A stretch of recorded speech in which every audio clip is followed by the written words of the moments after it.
Welcome to Life by Design. I'm your host, Robyne, and I am thrilled to welcome you to this space for real conversations about how we live, how we show up day in and day out, because the quality of our life is shaped by our habits. What we do in ordinary time allows us to be extraordinary. We can unpack what it takes to truly live well and be well in real life. Welcome to Life by Design. And I'm just so excited that you're here. On today's episode of Life by Design, this was listener ask. People were so curious because I reference the one and only Phil M. Jones so often from the stage, on this podcast, in the book. They said, Robyne, we want to hear you have a conversation with Phil. So he is a very in-demand human being. I'm so appreciative that he spent time with us today on this episode. I'm excited to be able to share some of your questions that you had for Phil, bring them to you here. And if you have ever tried to sell something, maybe it's a service, maybe it is the work that you do and you're trying to get it out there and you feel sometimes that ick factor, Phil will just blow your mind in terms of changing our frameworks on how we see ourselves in sales, but also the value of continuing education. So here is your episode. Because you asked, here is the episode with the one and only Phil M. Jones.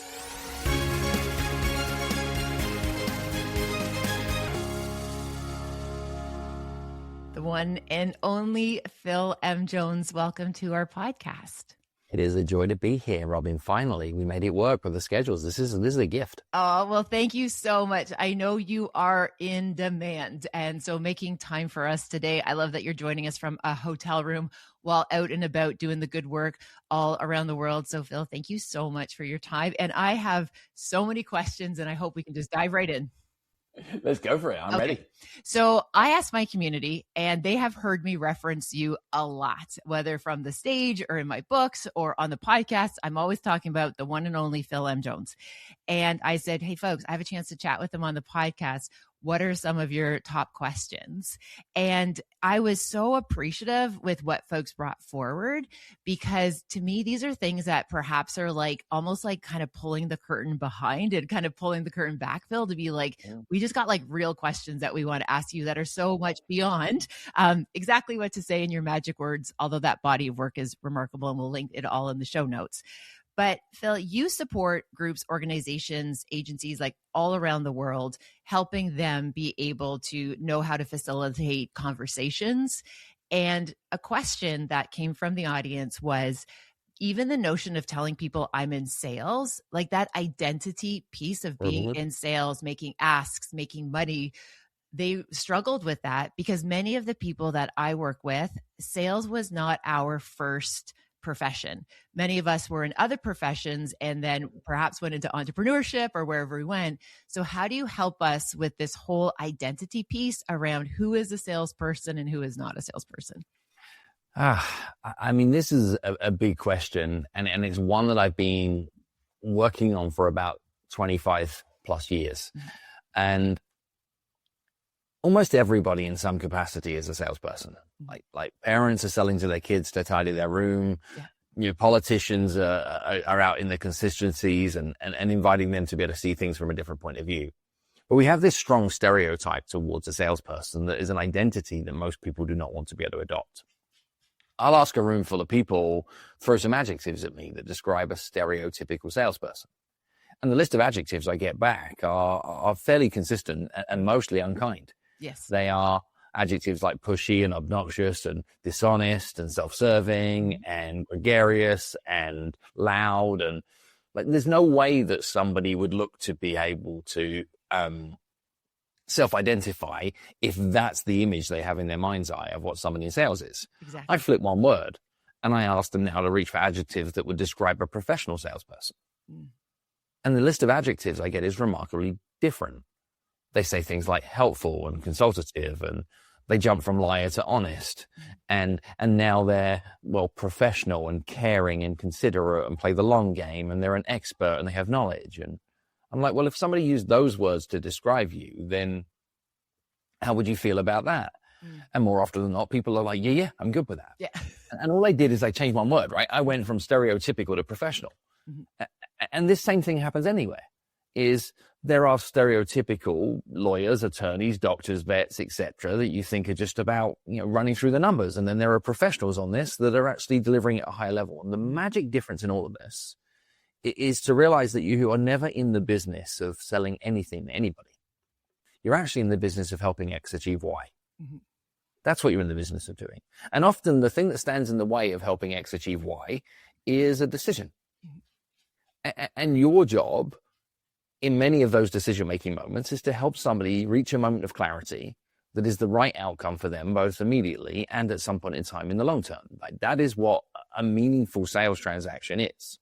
And helping X and Y means that you need to know what the X is and you need to know what the Y is. And the X is people and the Y is problem. Yes. Like, who are the people that you're looking to help, and then what are the problems you're looking to help them overcome? And the gap in the middle of that is often a decision. Mm-hmm. Most human beings on the planet are in a situation that we will call normal. Mm-hmm. And they'd like to get to another situation, and let's call that one new normal. Mm-hmm. And they'd like to get from normal to new normal as effortlessly as possible, yes, with as minimal amount of risk as possible. And what they all forget is to get from normal to new normal, there's only one route, and it's through chaos, mm-hmm, right? Like that's it. So most great sales professionals understand their job is to be a chaos navigator. Mm-hmm. And you're a guide in that journey. You're a decision catalyst to help people find something that's useful. And I'm going to sit on this just for 1 second because I think this might be helpful. Is the problem around sales culture at large is it's very short-sighted, mm-hmm, because it's very spreadsheet-led. And people are looking for numbers and forgetting the fact that behind those numbers is people. Mm-hmm. So the puzzle then comes is people look for the fastest way to be able to influence those numbers. And the fastest way to often influence numbers, or at least is what it's been historically, is to get people to do things motivated by a short-term motivator, typically being fear. Yes. And the result of which is they've taught people to do things like look for pain points. Mm-hmm. They've taught people to do things like ask probing questions, to dig deeper, to do things that nobody wants to do. I mean, you wouldn't want somebody to ask you more probing questions without permission. You wouldn't want somebody to dig deeper, to find your pain points, to turn the screw, to ask you a tie-down question. Like, none of that is something that any good human wants to be able to do. And that may have worked in 1986 when, reputations could live and die in a conversation and then you could go again and again. But in today's world, where there is a lot more of an echo, then actually doing things the right way is more important. Yes. And that means the skill that we're looking to be able to develop is a body of questioning skills that allow you to be on the quest for what I would call useful truth. Mm-hmm. How do you help people discover useful truth, that useful truth can be clarifying in their decision-making process to help them move forward with confidence? That's it. Yeah. That's what selling is. Help people discover useful truth so they can move forward with confidence. And if your product or service is not good enough, mm-hmm, to be able to deliver a meaningful solution for X to Y, then either improve it or change what you're recommending. Mm-hmm. Because if you're not convinced, you cannot convince. Yes. Yeah. Oh my goodness, Phil, I have so many threads that I could pull on that. That was like gem wisdom gold right there. And one of the things that come top of mind as you're saying that is this idea that people would hear you explain that and say like, dude, like you are literally the best at this. Like it feels like from where I am to where you are in this ability to help people with decision-making, helping people clarity, finding these truths. It feels like, where would you, as somebody who is trying to learn, develop those skills, where would you encourage somebody to start? Because the gap right now feels like I just want to hire Phil to do all of the sales in perpetuity in every area of every field because you just know how to do it so effortlessly. Although I know that's years and years and years of training and skill and practice and reps. You are a doctor and get to be called Dr. Robyne. And I'm still so jealous of this because hopefully one day, someday, I might learn how to get somebody to give me those letters. But in the medical industry, people say that prescription before diagnosis is malpractice. Yes. And the same is true in every other line of work. in any other area of where you are responsible to deliver advice, guidance, steering, selling, anything. It's prescription before diagnosis is malpractice. Now, if we believe that that is true, the starting point for anybody who wants to make stronger recommendations is to know that you should never, ever, ever, ever, ever, ever, ever, ever, ever invite anybody to do anything unless you can say these words first. And the words you should look to be able to say first are the words because of the fact that you said. Yes. Because of the fact that you said that what you care about is blank, blank, and blank, and that what you're hoping to achieve is blank, blank, and blank, and that what your current situation is blank, blank, and blank. For those reasons, what I'd recommend is blank, blank, and blank. Mm-hmm. That's the gig. Yeah. It isn't, let me tell you 100 great reasons why what I've got is good. It is, let's explore your unique set of circumstances and see if you really have a problem worth solving and I have a solution that's worth being able to help you. Mm-hmm. And if that lines up, you with honesty and transparency should be able to say, because of the fact that you said blank, blank, and blank, for those reasons, I'd recommend blank, blank, and blank. But you might also be able to say, and because of the fact that you said that at this moment in time, you don't have the capacity or the bandwidth or the resources to be able to move forward with the project on this, and that you only have a budget of this, then for those reasons, my recommendation would be that you either try to keep this in-house or that you look for an alternative solution. Yes. You have to be able to recommend against yourself with confidence if you'd like to be able to recommend for yourself with confidence. Mm-hmm. Not everybody should be right. Mm-hmm. And that should be helpful when you're entering into conversations as a non-sales professional, knowing that you're looking to be able to sell, is you're not trying to sell. You're trying to find out if this is a match. Yeah. You're looking to be able to discover is the fit right for us to both get what we want from this. Mm-hmm. And historically, people have said things like, I won the sale, I won the client, I lost the client, I lost the deal. We have this winning and losing mentality. Yet if it is ever you versus them and you're the winner, you just created a loser. A loser. Yeah. And you don't want to do business with losers. You don't want to go on a journey with a loser. So what you have to look to discover is how do you create ways that by coming together, it's us versus something else. Yes. Like there's an enemy out there that we are looking to be able to tame. And like I love this in your body of work where we learn about, resilience and hope and like there are clear enemies in these conversations that we can both get excited about being like, no, not that. How do we work together so it's not that? Mm-hmm. Not how do you convince me that you're right and I'm wrong? Mm-hmm. So I get a little passionate about this because I believe that done right, selling is the greatest gift in the world. And people live in fear of these skills being used for malicious reasons. They feel like they're doing something to someone. Yeah, absolutely. And Phil, I really appreciate that reframe. And again, just that clarity of knowing that this is all about fit and trusting this kind of moving from a place of sufficiency where there's enough work to go around. There's enough opportunities to go around that not everything has to be coming down to, again, this one particular client, this one contract, this one opportunity.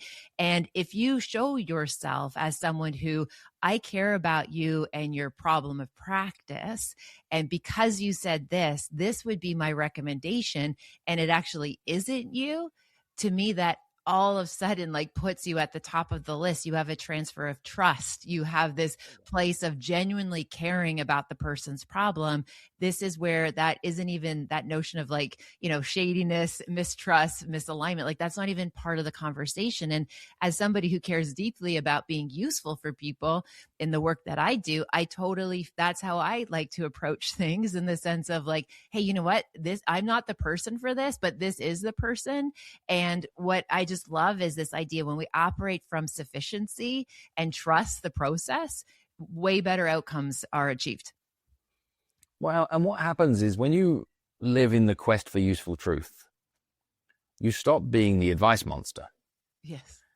And the advice monster shows up in many areas of your life, like us as parents, us as partners, us as friends, us as colleagues. We jump into this idea of, let me tell you why my idea is the right idea for you to be able to adopt at this moment in time. And more often than not, you're wrong. Mm-hmm. And not as in like some of the time you're wrong. More often than not, you are wrong. Yes. And if you can spend more of your time in every area of your life looking for useful truth, you actually get your recommendations adopted more freely. It exists in parenting. It'll exist in how you lead your team. It will exist in how you lead your family. And that's what I've been most fascinated about in a career that started in sales skills, how the skills actually end up being insanely transferable when used with the right intent to help in every area of life. Absolutely. And again, what I appreciate so very much is this idea of that authenticity behind the intention. So this isn't, this isn't some of that. Like I get really nervous when I hear people talk, Phil, in sales about like, subliminal messaging and these like biohacks. And it's just like, this is so gross. The absolute intention, I think, behind what we're trying to do is help people solve problems, as you said, with a degree of ease and helping make sense of that messy middle. And I just appreciate that you have like leveled up the whole idea about sales in like 14 minutes for myself and the listeners of this idea that like people, I think I look at like what the average kind of idea about sales is literally Bush League. And you literally have just taken us into pro. Right? Like this is why pros are able to be so successful at it. This is why people are able to have, build phenomenal careers with their integrity intact, which I think is pretty remarkable. The skills are powerful, Robyne, as well. Yeah. And I'll use your body of work again as an example. Is there are a giant quantity of individuals out in the world that are making a huge amount of money selling hope. Yes. And they are avid dealers of hope. Hopium is for sale at the greatest of degrees. And it isn't necessarily laced in integrity in most sets of circumstances, because it's very easy to move people at mass if what you present them with is a potential easy button hack solution that is the fast pass to get them from the normal to the new normal that they'd like to be able to navigate through. Mm-hmm. Is if I can do that without doing the work, if I can do that by just writing out a simple check, if I can do that by having this secret shortcut that only the special few thousand know about that aren't really getting it, then why would I not do that? The reality that we're stepping into, which I think is such a joyful space, particularly with the noise around AI, etc., is we're realizing that the easy button actually doesn't deliver results. This is messy, hard, requires skill, requires emotional intelligence. You actually genuinely need to care. You need to be in the story for the long term for it to be able to deliver upon its promise. Like the prize didn't change, the goal didn't change, but if you don't care about the journey of getting from here to here and what it's going to take to be able to navigate that journey together, then what you're doing is your life. Mm-hmm. And that's what I'm excited about, is that there's a chance for doing it right, having a comeback. Mm-hmm. And it might be slower and it might be clunkier, but guess what? It's more human. Yes. Therefore, it's more sticky and people are running back to it. And I wrote a little angry rant last night-ish on my Facebook with people that are utilizing my work on AI, or at least they're thinking they are. Yeah. It's now got to a point where I find it humorous. And my quote is like, I can show my 6-year-old daughter a picture of a Picasso and I can give her paint and crayons and ask her to do a picture of a Picasso, and she will create a picture of a Picasso. And at the end of that, having completed the instruction and delivered upon the work, I will still not have a Picasso. Exactly. Great example. Absolutely. And on that piece about AI, one of the things that I've really observed is essentially that what it produces, even with the best prompts and like all of the tools and pieces, what I look at it as, it's just quick machine learning, right? Like this is just big data set machine learning, which has a place. But the reality is what it's producing is so average.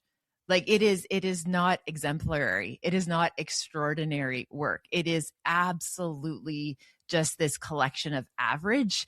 And one of the invitations I have, even when I'm like working with my students, when I'm doing coaching with persons and organizations, it's like, nobody wants to be average. Like that's not what we're like. We're trying to do a lot better than mid in this space of high performance. So when I see people off tasking things to AI, it's like, you're actually bringing yourself closer to the median, which is actually not where you want to be. Right. Yeah. And what it actually does, which again is really quite inspiring in my mind, is it starts to redefine experience. Mm-hmm. and it starts to redefine the value of knowledge. So historically, we'll have looked at it and said, well, if you've done something for a long time, or if you have access to more knowledge, you're therefore more valuable. What many of the large language models are proving is that's not necessarily true. What we're actually missing is never experience, nor is it knowledge, is context. Mm-hmm. Context is actually the missing ingredient, because these tools can deliver greatness if given enough context, but the context has to come from human.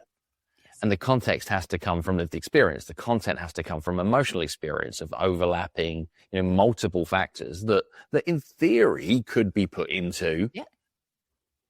But the building of that model for that one custom set of circumstances would almost certainly have more input and effort load. Yes. To be able to create for that singular use case. Yeah. Than could be created from the wisdom or the lived, learned, heartfelt experience of a human. Exactly. Only the good ones. I love that, Phil. Now, Phil, a question that also came forward that I would love to be able to get your insight on. And a lot of folks that listen have, teenagers, early adults, and their children or early adults are interested in pursuing business as a field of study. And I recall, if we rewind 15 years ago, that when people were, for example, studying maybe literature degrees or poetry degrees, people would be like, what is the point? We've had this chip on our shoulder about liberal arts education, which has made my skin crawl, because I actually think there's an enormous amount of value in a liberal arts education. And people used to make me even cringe when they would say, what are you going to do, Robyne, with your psychology degree? And I used to tell people, I'm going to frame it. I am literally going to frame the piece of paper because I didn't want to have conversations with people who were wondering, what good is a psychology degree?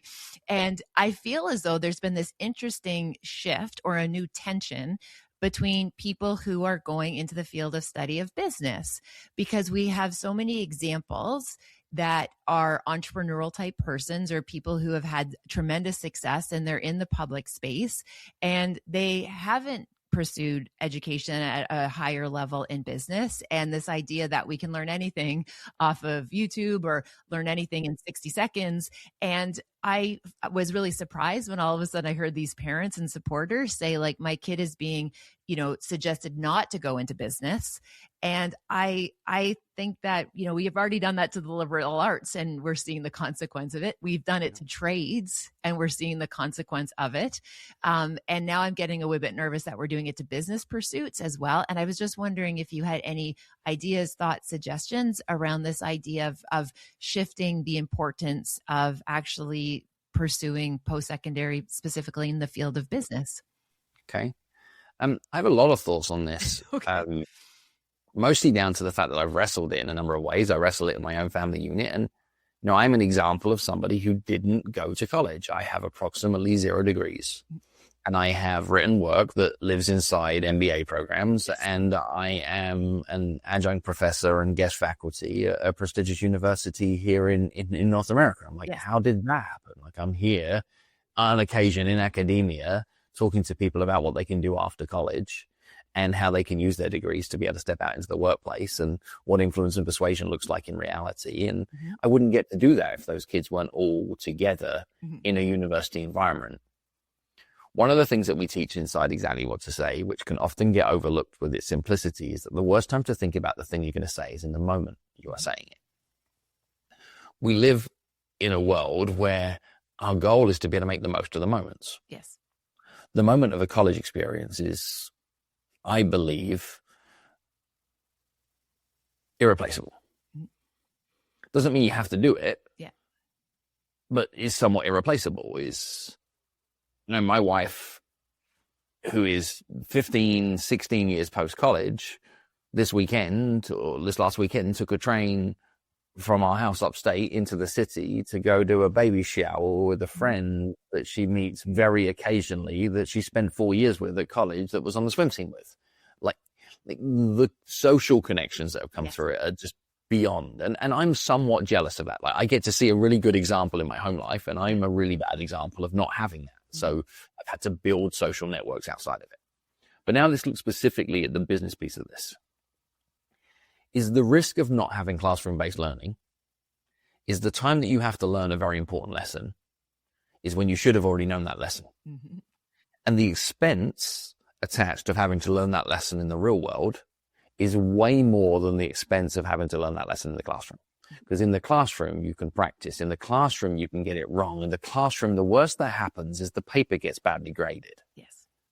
The worst that happens in the business place is it costs you your job, it costs you a ton of money, it costs other people's livelihoods that could come alongside that too. So I would much rather give people the opportunity to let practice look like practice and then game day look like game day. Absolutely. And I think with great confidence that having a basic, which is really all that an MBA is going to give you. Mm-hmm. If we like don't think that this is going to turn you into multi-squillionaire. Yeah. A basic understanding of the mechanics of how businesses really work and what shows up in meetings and what a profit and loss account is and how money is structured inside a business unit and what typical organizational structures look like and the risks of contracts and all of this. If you find that out in the real world, which you'll have to do, will be more expensive than a college degree. Now, they can both be ways that you can learn this. Yes. But would you rather learn that fighting might injure you by watching Rocky, or would you rather learn it by getting punched in the face? Exactly. Phil, I want to capture that and distribute it to all of the people in Academy and people who are exploring it, because you are absolutely right. There's two I think these competing ideas that sometimes get overlooked is that it's the lived experience. It's the opportunity for, in this really critical moment of development, to be able to have those experiences like you described with your wife, right? It's a very, very practical risk as well that I've seen Pete on repeat is that startup culture is sexy, right? Yeah. Is people have got an idea, they've got investors, they're founders, and they didn't need to go to college, and there's a lot of positive noise and attribution around this. So, and I'm completely bemused as to how much novelty and shininess we add to founder investor culture. Because actually the startup culture that a lot of our young people get sucked into is way more expensive than a college degree. Yes. The debt they end up with in that environment, and that debt is actually the potential expense of success, not the potential expense of failure, is these people running a startup for a sustained period of time, giving away major equity in an idea that they work their socks off for, in a deal that is structured terribly, that even if it does go well, it's going to result in them having a wildly inefficient tax structure, a wildly inefficient set of distributions. And the best they're going to get from that 10-year build journey of their life is a resume point that says they built something that somebody else wanted to acquire. Mm-hmm. And the quiet lesson is it sold for X, but the real lesson is, oh crap, I should have structured that deal differently. Yes. And they would have learned that at business school. Yes. Yeah. And to extend that, they would have also met peers and other persons that become their trusted circle that they could go to and say hey, this is a deal that I'm being, this is my sale, this is my offer. And that trusted circle of friends would be dude, that's a terrible choice, right? It changes who your circle are in terms of a social application, but also as professional practice. So Phil, I appreciate that. There are no universal rules, right? Yeah. There isn't this is the right way to do it. Yeah. But I do think that even as somebody who is a strong advocate for not needing to go to college. Yeah. I'm also a strong supporter of there are hundreds of very good reasons as to why you would look to better do this. Yes. I appreciate that. Phil, I'm super mindful of your time and we just have a couple minutes left. So in one last question, I feel like we can get a mini question in here. This was the last one of the questions that was brought in, is when you are pitching something, and this was a specific question, when somebody does a cold inquiry and says, hey, we want to bring you in, the question was, do you let them know what your fee is at the onset of that? Because if you're not even remotely in the same ballpark, there's no point and you're just saving everybody's time. Or do you jump into a call first, if I'm reading that correctly? So I think the gist of, did that question make sense? The gist is, do you tell them your fee up front? I mean, the majority of leads and inquiries in almost any organization land with a version of, are you available and how much do you charge? Yes. And this is somewhat problematic, even if that's how your inquiries are showing up. So before even all of that, what are you publicly documenting that says, this is how people work with me, and here is some idea of what the price points are? Yeah. And that doesn't need to be that you publish a price list. It means that you're just happy to talk about money publicly on your website. And I learned this loud and proud from a dear friend of mine called Marcus Sheridan, that if you haven't followed Marcus's work for some time, he wrote a book called They Ask, You Answer, and has very passionately been shouting at people for some time of be proud of your price and make it clear to people that before they engage with you, that you're okay to be able to talk about what your fees are somehow. So let's start there. Let's go back even from the call. But if people are contacting you and they're asking about your prices, I don't think it's important to, I think it's important to not hide from it. It isn't, oh, let's talk about that on a call. Let's jump to a call. Let's evade the question. I think what I'd rather look to better do is to find ways of creating a curiosity gap so that you can have a slightly bigger conversation, so you can enter into that conversation with more context. I'll give a couple of examples of what that could be. I get asked this question a lot. In my world, like I was at an event yesterday, people like, we'd love to be able to bring you into our event. And in that environment, they're like, what do you charge? And can we set up a call about bringing you into what we do? And in this context, the majority of people who are asking that from the audience do not have the economic event scale to make it fit what makes it a fit for me. So in that environment, my assumption is that these are more likely to not have the money than to have the money. So in this scenario here, my first response would be, when they ask how much do you charge, my response is more than most. And what that does, it creates a pattern interrupt. Yes. And it helps you understand as to very quickly where somebody is at in that scale. And they might jump straight in. No, we got a good budget. We got a healthy up, like, right? So I'm there already in one quick rapid fire pattern interrupt response, more than most. But you only can do that if you have some swag and you have the chops to be able to sit behind it, and you've been doing this for more than a minute and you're prepared to walk away. And sometimes that isn't where somebody is at in the business. What I would do by alternative is, if I'm having a slightly longer conversation, I'll just recoil the spring. So say this comes in as an email inquiry, say this comes in as a phone call inquiry, and somebody's asking, like, how much do you charge? And you want to get on the call because you don't want to show your cards. I would simply look to understand more about their circumstances. I'd say, great, thanks for reaching out. You know, what is it about me and my services that makes you think that we would be a good fit for you and your organization?